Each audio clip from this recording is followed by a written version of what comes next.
네, 체계적 직무 분석 방법론 41강 강의를 시작하도록 하겠습니다. 자, 오늘 41번째 강의에서는 뭐 팀이 됐건 아니면 어떤 회사가 됐건 간에 어떤 특정한 조직의 성과를 실질적으로 향상시키기 위해서 조직 구성원들, 팀원들이나 회사 구성원들의 업무를 관리하는 방법에 대해서 소개를 해드리도록 하겠습니다. 여러분들이 이해하시기 쉬운 병원 업무, 병원의 직무 기술서를 활용해서 구성원들의 업무를 관리하는 사례에 대해서 설명을 드리도록 하겠습니다.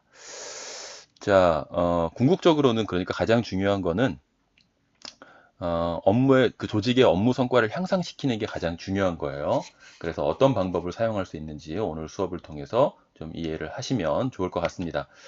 자, 여러분들이 눌러주시는 이 좋아요와 구독은 저한테 굉장히 큰 힘이 됩니다. 어, 여러분들이 봐주시고 계신다는 것을 제가 확인할 수 있는 길이니까 여러분들이 꼭 눌러주시기를 부탁을 드리도록 하겠습니다. 자, 우리가 직무 분석을 하게 되면 그 직무 분석의 결과로 어떤 특정한 직무의 역할, 미션과 그 직무가 어떤 성과를 만들어내야 하는지, 그리고 그 성과를 만들어내기 위해서 그 직무 수행자들은 어떤 CSF를 확보를 해야 하고, 그 CSF를 확보하기 위해서 그 직무 수행자들이 어떤 행동을 잘해야 할지, 그리고 그런 행동들을 잘하기 위해서 그 직무 수행자들은 어떤 역량을 갖춰야 되는지, 이런 것들이 쭉 도출이 되어서 직무 기술서 혹은 명세서에 기록이 되죠. 그러면 이 직무 기술서에 기록이 된 이 내용들을 가지고 조직 구성원들을 우리가 구체적으로 관리를 해줘야 돼요. 그래서 그 관리를 통해서 궁극적으로 조직의 성과가 향상이 돼야 된다는 거죠. 자, 어떤 방법을 사용할 수 있는지 소개를 좀 드리도록 하겠습니다. 자, 먼저 지금 이 부분이 굉장히 생소하다. 이 박스에 있는 이 부분이 굉장히 생소하다라고 하시는 분들은 반드시 9강의 내용을 학습하시고 이 강의를 들어주셔야 돼요. 자, 기억을 하시기 바랍니다. 안 그러면 이해가 잘 안 될 수 있어요. 자, 그 직무 기술서에 보면은 이 직무를 수행하는 사람들이 성과를 만들어내기 위해서, 그래서 자기의 역할을 잘 수행하기 위해서 잘해야 되는 행동 지표상의 행동들이 기록이 돼 있을 거예요. 자, 예를 들어서 어떤 10명 규모의 의원, 병원이죠. 의원급 병원의 사례를 지금부터 잠깐 소개를 드리도록 하겠습니다. 자, 간호사의 사례인데요. 간호사 직무 분석을 통해서 도출이 된 가장 중요한 성과 목표와 행동 지표는 이겁니다. 간호사들은 환자의 만족도를 높이는 게 가장 중요한 성과 목표 중에 하나였어요. 그리고 간호사들이 이러한 성과 목표를 달성하기 위해서는 어떤 특정한 CSF를 확보를 해야 되고, 그러한 CSF를 확보하기 위해서는 특정한 행동들을 잘해야 되는데, 그러니까 이런 행동들을 잘해야 이런 CSF를 확보를 하고, 이런 CSF를 확보를 해야 환자 만족도를 높일 수 있는데, 도출된 행동 지표 중에 몇 가지가 이거였습니다. 1번, 2번, 3번. 물론 이거 이외에 여러 가지가 있지만, 자, 오늘은 여기까지만 소개를 좀 드릴게요. 자, 간호사들이 환자와 보호자들의 불편사항을 정기적으로 체크해서 신속하게 조치를 하고, 이런 행동들을 잘해야 하고, 그래야지만 환자 만족도가 높아질 수 있죠. 후임 간호사가 들어왔을 때 후임 간호사를 대상으로 정기적으로 필요한 교육을 실시하고 자기의 노하우를 공유하고, 이러한 활동들을 간호사들이 적극적으로 실시했을 때 환자 만족도가 높아질 수 있고, 평상시에 입원 환자들의 증상과 상태를 꼼꼼하게 체크해서 특이사항이 발생이 됐을 때 신속하게 필요한 조치를 취한다. 이러한 행동들을 잘했을 때 환자 만족도를 우리가 더 높일 수 있겠죠. 간호사분들이. 자, 그래서 이 병원은 이 행동 지표를 기록한 표를 병원의 벽에다가 붙여놔요. 그리고 이런 행동들을 잘해야 하는 직무 수행자, 간호사죠. 간호사들의 이름을 이쪽에다가 기록을 합니다. 여기다가 세 번째 간호사, 또 네 번째 간호사 이렇게 기록을 하는 거죠. 자, 그래서 매주 이 병원의 간호사분들이 이 행동 지표들과 관련해서 어떤 일들을 했는지를 모두가 보게끔 하는 거예요. 기록을 하고.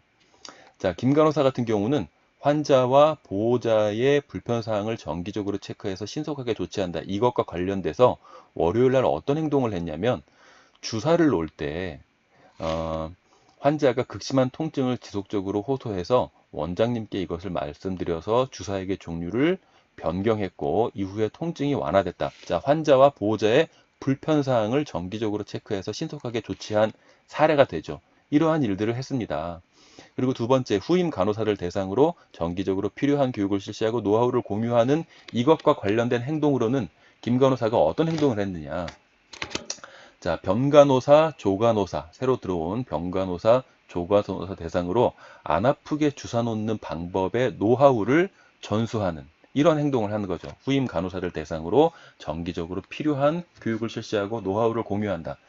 세 번째, 평상시에 입원 환자들의 증상과 상태를 꼼꼼하게 체크하여 특이사항이 발생됐을 때 신속하게 필요한 조치를 취한다. 이것과 관련해서 김 간호사는 어떤 행동을 했느냐. 조모모 환자가 갑자기 피부에 발진이 나타나서 어떤 약을 처방을 했다. 금요일 날.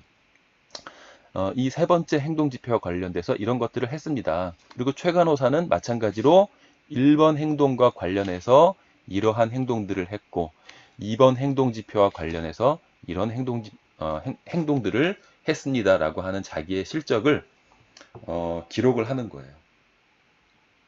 그러면 다른 간호사들이 여기에 기록되어 있는 내용들을 보면서 아, 그래.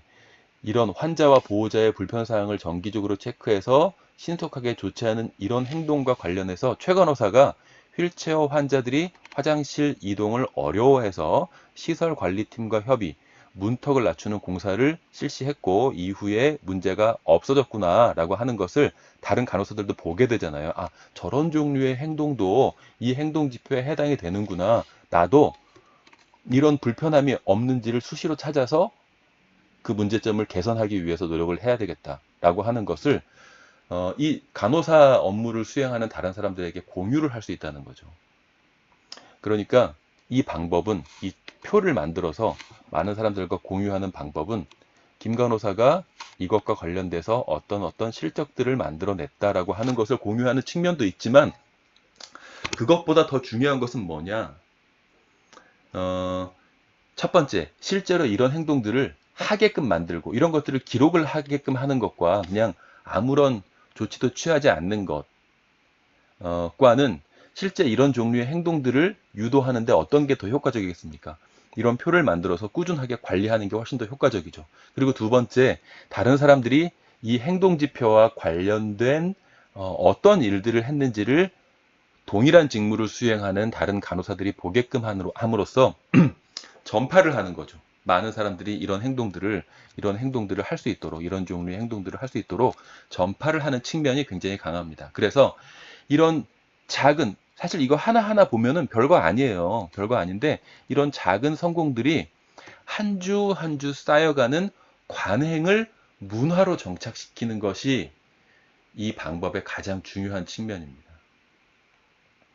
그냥 사람들에게 간호사들에게 평상시에 너희들 이런 행동들, 행동지표상의 행동들 잘해야 되라고 그냥 말로만 하는 게 아니라 실제로 이런 행동지표와 관련된 행동들을 우리 조직 내부에서 어떤 행동들로 구현이 되고 있는지를 공유를 해서 그 행동들을 문화로 정착시키는 게 이 표를 만들어서 직원들의 업무를 관리하는 가장 중요한 목적이다라고 보셔도 무방하다는 거죠. 자, 이런 방식으로 우리가 직무기술서에 나와 있는 행동 지표를 가지고 실제 그 행동들을 조직 구성원들이 더 잘할 수 있도록 이런 방식으로 관리를 할 수가 있습니다. 자, 오늘은 병원의 사례를 통해서 여러분들에게, 그러니까 병원의 사례를 가장 보편적으로 이해를 많이 하실 수 있을 것 같아서 병원의 사례를 소개를 드렸고요. 여러분들 회사에 맞는 방법으로 이 방법을 응용을 하시면 좋을 것 같습니다. 자, 좋아요와 구독 꼭 눌러주시고요. 오늘 41번째 강의를 마치고 42번째 강의에서 또 뵙도록 하겠습니다. 궁금하신 점 있으시면 아래 메일 주소로 문의를 주시기 바랍니다. 감사합니다.